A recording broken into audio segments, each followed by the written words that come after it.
டெல்லி மதுபான கொள்கை மோசடி வழக்கில் அமலாக்கத்துறையால் கைதான ஆம் ஆத்மி ஒருங்கிணைப்பாளர் அரவிந்த் கெஜ்ரிவால் ஜாமீனில் வெளியே இருக்கிறார். இரண்டாவது முறையாக சிறையிலிருந்து ஜாமீனில் வெளியே வந்த அரவிந்த் கெஜ்ரிவால் தனது முதல்வர் பதவியை ராஜினாமா செய்து நீர்வள அமைச்சராக இருந்த அதிஷியை முதல்வராக்கினார். 70 தொகுதிகள் கொண்ட டெல்லி சட்டசபை பதவிக்காலம் வரும் பிப்ரவரி 23 முடிகிறது. அதற்கு முன் டெல்லி சட்டசபைக்கு தேர்தல் நடக்கவுள்ளது.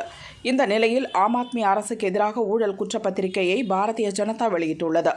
டெல்லி பாரதிய ஜனதா அலுவலகத்தில் மாநில தலைவர் வீரேந்திர சச்தேவா முன்னிலையில் முன்னாள் மத்திய அமைச்சர் அனுராக் தாக்கூர் இதனை வெளியிட்டார். இந்த குற்றப்பத்திரிகை ஆம் ஆத்மி கட்சியின் ஊழல் தொடர்புடையது என குறிப்பிட்டார். டெல்லி மக்களுக்கு அரவிந்த் கெஜ்ரிவால் பொய்யான வாக்குறுதிகளை வழங்கியுள்ளார். மருத்துவம், தண்ணீர், மின்சாரத்தை இலவசமாக வழங்குவோம் என்று அவர் கூறியிருந்தார்.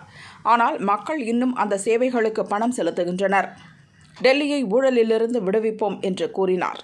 ஆனால் ஆம் ஆத்மியைச் சேர்ந்த 8 அமைச்சர்கள், 15 எம்எல்ஏக்கள் சிறையில் இருக்கின்றனர்.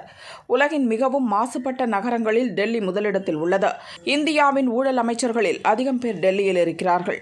பஞ்சாப் சட்டசபை தேர்தலில் காலிஸ்தான் அமைப்பின் ஆதரவை ஆம் ஆத்மி பெற்றிருந்தது. சட்டவிரோதமாக குடியேறிய ரோஹிங்கியாக்களுக்கு ஆம் ஆத்மி பாதுகாப்பு அளிக்கிறது. கெஜ்ரிவால் பங்களாவை எடுக்க மாட்டேன் என்று கூறிவிட்டு ஆடம்பரமான ஒன்றை உருவாக்கினார். கார் எடுக்க மாட்டேன் என்று சொல்லிவிட்டு மிகவும் விலையுயர்ந்த ஒன்றை எடுத்தார். இந்த குற்றப்பத்திரிகை டெல்லியைச் சேர்ந்த கெஜ்ரிவாலின் குற்றப்பதிவை அம்பலப்படுத்தும் என்றும் அனுராக் தாக்கூர் கூறினார்.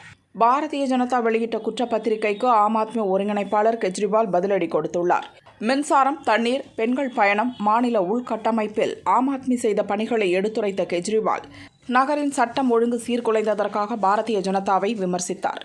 டெல்லியில் உள்ள மக்களுக்கு கடந்த 5 ஆண்டுகளில் பாரதிய ஜனதாவினர் என்ன செய்தார்கள் என்பதை கட்சி சொல்ல வேண்டும். அவர்களிடம் தேர்தலில் போட்டியிட தெளிவான வரைமுறைகளோ முதல்வர் வேட்பாளரோ கூட இல்லை. ஆனால் தேர்தலுக்காக எனக்கு எதிராக குற்றப்பத்திரிகை வாசிக்கின்றனர் எனவும் கெஜ்ரிவால் குற்றம் சாட்டினார்.